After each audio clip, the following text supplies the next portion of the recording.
Assalamualaikum warahmatullahi wabarakatuh. Perkenalkan, nama saya Muhammad Jadi Satrio dari jurusan Akuntansi Fakultas Ekonomi Universitas Negeri Semarang. Di sini saya akan mempresentasikan dan menjelaskan mengenai bab 4, emosi dan suasana hati. Yang pertama, apakah yang dimaksud dengan emosi dan suasana hati? Dalam analisis kita akan memerlukan 3 istilah yang sangat erat maknanya: afeksi, emosi, dan suasana hati. Afeksi adalah istilah umum yang mencakup kisaran yang luas dari perasaan yang dialami seseorang, meliputi emosi maupun suasana hati. Emosi adalah perasaan intens yang diarahkan pada seseorang atau sesuatu. Sedangkan suasana hati adalah perasaan yang kurang intens dibandingkan emosi dan sering, meskipun tidak selalu muncul tanpa sebuah peristiwa spesifik sebagai stimulus. Emosi adalah reaksi pada seseorang. Melihat seorang teman di tempat kerja mungkin membuat Anda merasa gembira, atau suatu peristiwa berhadapan dengan seorang klien yang kasar mungkin membuat Anda merasa frustasi. Sebaliknya, suasana hati biasanya tidak diarahkan pada orang atau peristiwa, namun emosi dapat berubah menjadi suasana hati saat Anda kehilangan fokus pada peristiwa atau objek yang memulai perasaan itu. Dengan cara yang sama, suasana hati baik atau buruk dapat membuat Anda lebih emosional dalam merespons sebuah peristiwa. Jadi ketika seorang kolega mengkritik cara Anda berbicara pada klien, Anda mungkin menunjukkan emosi marah pada objek spesifik kolega Anda. Tetapi seiring dengan emosi spesifik itu menghilang, Anda mungkin hanya merasa tidak bersemangat secara umum. Anda tidak dapat mengatribusikan perasaan itu pada peristiwa apapun. Tahapan afeksi ini menjelaskan suasana hati. Selanjutnya, hubungan afeksi, emosi, dan suasana hati. Pertama, seperti yang ditunjukkan, afeksi adalah istilah luas yang mencakup emosi dan suasana hati. Kedua, ada perbedaan antara emosi dan suasana hati. Emosi disebabkan oleh peristiwa spesifik, sangat singkat durasinya, spesifik dan banyak, disertai oleh ekspresi wajah dan berorientasi pada tindakan. Sedangkan suasana hati penyebabnya umum dan tidak jelas, durasi lebih lama, terdiri dari afek positif dan negatif, tidak diekspresikan pada wajah, bersifat kognitif. Perbedaan lainnya lebih tidak kelihatan, misalnya tidak seperti suasana hati. Emosi seperti amarah dan rasa terhina cenderung lebih jelas ditampilkan oleh ekspresi wajah. Juga beberapa peneliti berspekulasi bahwa emosi lebih berorientasi tindakan, dapat mengarahkan kita pada tindakan langsung, sedangkan suasana hati lebih kognitif, yaitu dapat menyebabkan kita berpikir atau berperilaku sementara waktu. Tampilan ini menunjukkan bahwa emosi dan suasana hati sangat berhubungan dan dapat memengaruhi satu sama lain. Memperoleh pekerjaan impian Anda dapat menciptakan emosi bahagia yang menempatkan Anda pada suasana hati yang baik selama beberapa hari. Sama halnya jika Anda dalam suasana hati yang baik atau buruk, yang mungkin menyebabkan Anda mengalami emosi positif atau negatif yang lebih intens.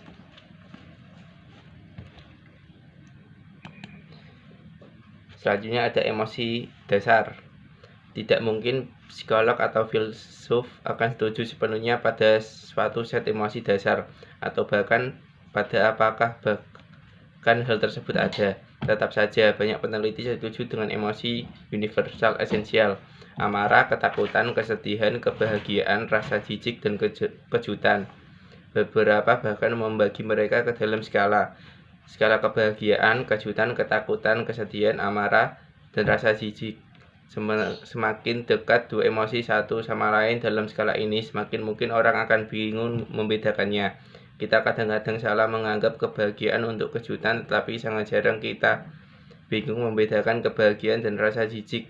Selain itu, seperti yang akan kita lihat, faktor-faktor budaya juga dapat mempengaruhi interpretasi.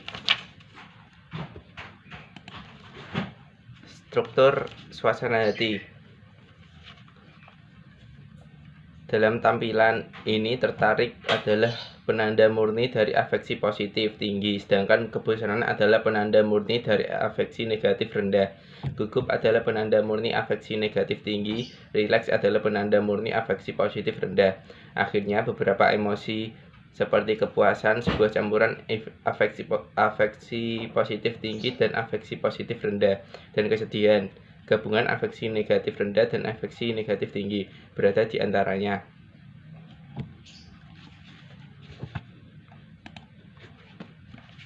Perbedaan antara afeksi positif dan afeksi negatif.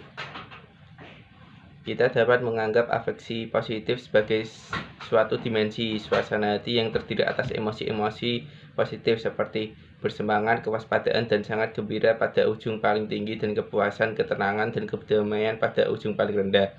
Afeksi negatif adalah dimensi suasana hati yang terdiri atas kegugupan, stres, dan kecemasan pada akhir tinggi, dan kebosanan, depresi, dan kelesuan pada akhir rendah. Selanjutnya ada fungsi emosi. Yang pertama ada apakah emosi menyebabkan kita tidak rasional. Observasi menyatakan bahwa rasionalitas dan emosi saling bertolak belakang, dan jika Anda menampilkan emosi, mungkin Anda bertindak tidak rasional. Salah satu tim penulis berpendapat bahwa menampilkan emosi seperti kesedihan sampai menangis sangat berbahaya, apalagi karir, sehingga kita seharusnya meninggalkan ruangan itu daripada membiarkan orang lain melihatnya. Perspektif ini menyatakan demonstrasi atau bahkan pengalaman emosi dapat menyebabkan kita terlihat lemah, rapuh, atau tidak rasional. Meskipun demikian, riset semakin menunjukkan bahwa emosi sebenarnya penting untuk penalaran rasional. Yang kedua ada apakah emosi menyebabkan kita bersifat etis.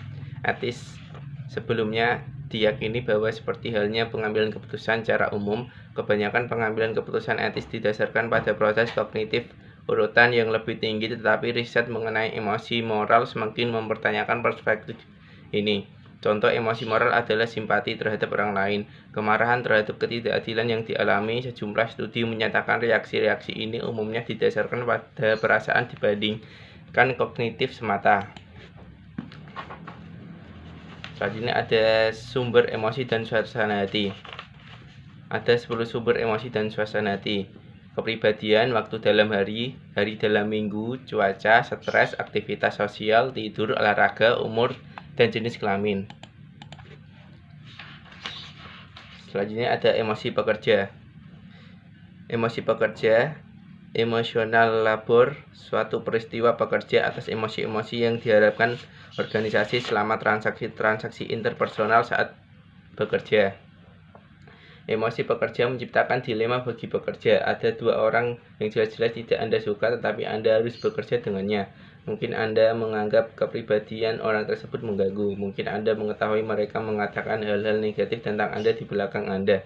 Bagaimanapun, pekerjaan menuntut Anda untuk berinteraksi dengan orang-orang ini secara reguler. Jadi Anda dipaksa untuk berpura-pura ramah. Terutama dalam hal pekerjaan, akan sangat membantu Anda jika dapat memisahkan antara emosi yang dirasakan dan yang ditampilkan.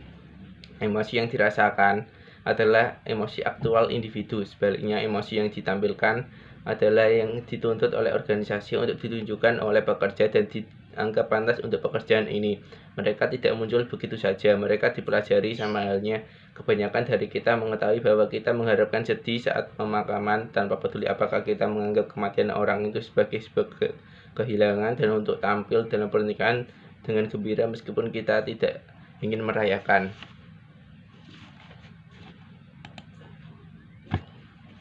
Selanjutnya ada emosi palsu. Menampilkan emosi-emosi palsu membutuhkan kita untuk meredam orang sebenarnya. Yang pertama ada acting permukaan. Menyembunyikan perasaan di dalam dan menyembunyikan ekspresi emosional sebagai respons atas peraturan. Seorang pekerja yang tersenyum pada pelanggan meskipun saat itu dia tidak merasa senang adalah acting permukaan. Sedangkan acting mendalam adalah mencoba untuk memodifikasi perasaan di dalam diri yang sebenarnya berdasarkan aturan. Penyedia layanan kesehatan mencoba untuk secara murni merasa lebih empati terhadap pasiennya adalah acting mendalam. Acting permukaan berhadapan dengan emosi yang ditampilkan, dan acting mendalam berhadapan dengan emosi yang dirasakan. Selanjutnya ada kecerdasan emosional. Kecerdasan emosional adalah kemampuan seseorang untuk menilai emosi dalam diri diri dan orang lain, memahami makna emosi-emosi ini, dan mengatur emosi seseorang secara teratur dalam sebuah model alur. Sebuah model alur dari kecerdasan emosional, kehati-hatian menilai emosi dalam diri sendiri dan orang lain, kognitif memahami makna emosi, dan stabilitas emosional mengatur sebuah emosi. Selanjutnya ada kasus untuk kecerdasan emosional. Ada 3 kasus. Yang pertama, daya tarik intuitif. Kecerdasan emosional memprediksi kereta yang berarti, dan kecerdasan emosional berdasarkan biologi. Sedangkan kasus yang bertentangan dengan kecerdasan emosional ada 3. Para peneliti kecerdasan emosional tidak sepakat tentang definisi. Yang kedua, kecerdasan emosional tidak dapat diukur, dan kecerdasan emosional tidak lebih dari sekadar kepribadian dengan label berbeda. Selanjutnya ada aplikasi perilaku organisasi terhadap emosi dan suasana hati. Ada 9 perilaku. Yang pertama, seleksi, pengambilan keputusan, kreativitas, motivasi, kepemimpinan, negosiasi, layanan pelanggan, sikap kerja, perilaku menyimpan di tempat kerja. Sekian presentasi dan penjelasan dari saya. Apabila ada kesalahan, saya mohon maaf. Terima kasih. Wassalamualaikum warahmatullahi wabarakatuh.